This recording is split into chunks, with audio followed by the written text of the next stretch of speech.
হৃদয় থেকে আসা কুরবানি। ঈদের আর মাত্র ৩ দিন বাকি। গ্রামের ছোট্ট হাসান প্রতিদিনই খাসিটাকে নিয়ে ব্যস্ত। সে তার নাম রেখেছে কুসাদুগু। সকালবেলা ঘুম থেকে উঠেই সাদুর জন্য ঘাস কেটে আনে, গোসল করায় আর কথা বলে। সাদু, তুমি জানো, ঈদের দিন তোমার জন্য নতুন ঘণ্টা কিনে দেব, আর লাল ফিতা পরাব। হাসানের মামুক চেয়ে হাসেন। বাবাও গর্বে বলেন, দেখো হাসান কত যত্ন করে কুরবানির পশুর খিদমত করছে। ইনশাআল্লাহ এটা অনেক সোয়াবের কাজ।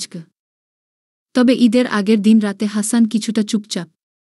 খাওয়া শেষ করে বাবার পাশে গিয়ে বলল, আব্বা, আমি সাদুকে কুরবানি না দিলেও হবে? বাবা একটু আশ্চর্য হয়ে তাকালেন। কেন বাবা? হাসানের চোখে পানি চলে এলো। সে বলল, আমি তো ওকে অনেক ভালোবেসে ফেলেছি। ও তো আমার বন্ধু হয়ে গেছে গি। বাবা হাসানকে কাছে টেনে বললেন, বাবা, হজরত ইব্রাহিম যখন আল্লাহর আদেশ পেলেন নিজের সন্তান ইসমাইল কে কুরবানি করার জন্য, তিনি কিছু না ভেবে রাজি হয়ে গেলেন। আর ইসমাইল নিজেও বলেছিলেন, আব্বা, আপনি আল্লাহর হুকুম পালন করুন, ইনশাআল্লাহ আমি সবর করব। এই কুরবানি ছিল পরীক্ষার জন্য, আর আল্লাহ তাতে খুশি হয়ে একটা দুম্বা পাঠিয়ে ইসমাইল কে বাঁচিয়ে দিলেন।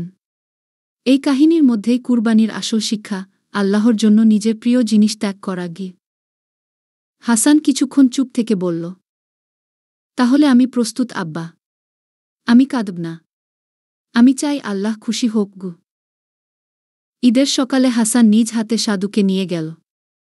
সাদুকে আদর করে বলল, আল্লাহর জন্য আমি তোমাকে দিচ্ছি সাদু।